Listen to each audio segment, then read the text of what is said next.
നമ്മുടെ ഈ ജനാധിപത്യ വ്യവസ്ഥയ്ക്കകത്ത് യൂണിയൻ ഗവൺമെന്റും സംസ്ഥാന ഗവൺമെന്റും എന്നൊക്കെ പറയുന്നത് ഒരു ജനാധിപത്യ വ്യവസ്ഥയ്ക്കകത്ത് പ്രവർത്തിക്കുന്ന സ്ഥാപനങ്ങളാണ്.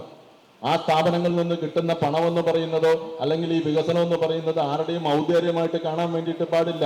ഇതെല്ലാം നമ്മുടെ നാട്ടിനകത്ത് നിന്ന് വരുന്ന നികുതി പണം എടുത്തിട്ടാണ് ഈ പറയുന്ന കേന്ദ്ര ഗവൺമെന്റ് വിനിയോഗിക്കുന്നത്. അല്ലാതെ ആരുടെയെങ്കിലും തറവാടിനകത്ത് നിന്ന് എടുത്തുകൊണ്ട് വന്നിട്ടല്ല നമ്മുടെ ഈ പറയുന്ന കാര്യങ്ങൾ വിനിയോഗിക്കുന്നത്. അത് മനസ്സിലാക്കാൻ വേണ്ടിയിട്ട് പറ്റണം. നമ്മുടെ നാട്ടിനകത്ത് കിട്ടേണ്ടതായിട്ടുള്ള രണ്ട് മനസ്സിലായല്ല ഇതാണ് പ്രശ്നം. അല്ല അദ്ദേഹം പറയട്ടെ, നിങ്ങൾ മൈക്ക് തരാം, എല്ലാവർക്കും മൈക്ക് തരാം. അവിടെയുള്ള 50 പേർക്ക് മൈക്ക് തരാം, ഇവിടെയുള്ള 50 പേർക്ക് മൈക്ക് തരാം, സുധീഷിന് മൈക്ക് തരാം.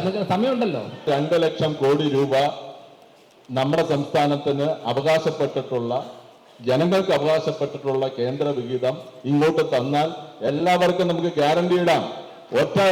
ഒരു ദിവസം നമുക്ക് തീരുമാനം എടുക്കാം. ആരെല്ലാം അപേക്ഷ കൊടുക്കുന്നു ആ അപേക്ഷ കൊടുക്കുന്നവർക്ക് മുഴുവൻ വീട് വെച്ച് കൊടുക്കാൻ, ഇന്നത്തെ ഈ വീടല്ല, അതിനെക്കാട്ടിലും അതുക്ക് മേലെ എന്ന് പറയുന്ന രൂപത്തിലുള്ള വീട് വെച്ച് കൊടുക്കാൻ വേണ്ടിയിട്ട് പറ്റുന്ന തീരുമാനം നമുക്ക് എടുക്കാൻ പറ്റും. പക്ഷെ അർഹതപ്പെട്ടിട്ടുള്ള പണമെന്ന് പറയുന്നത് നമ്മുടെ സംസ്ഥാനത്തൊരു ഫെഡറൽ സംവിധാനത്തെ ആകെ തകർത്തുകൊണ്ടല്ല ഈ പറയുന്ന അർഹതപ്പെട്ടിട്ടുള്ള പണം തരാതെ ഇരിക്കുന്നതല്ല. രാഷ്ട്രീയമായിട്ടും അല്ലെങ്കിൽ ജനാധിപത്യ വ്യവസ്ഥയ്ക്കകത്തും മര്യാദ എന്നുള്ളത് നമ്മുടെ ഈ വക്താക്കളായിട്ടുള്ള ആളുകൾ, ഈ പറയുന്ന പ്രധാനമന്ത്രിയെ പൊക്കിപ്പാടുന്ന ആളുകൾ അത് ഉദ്ദേശിച്ചു വേണം.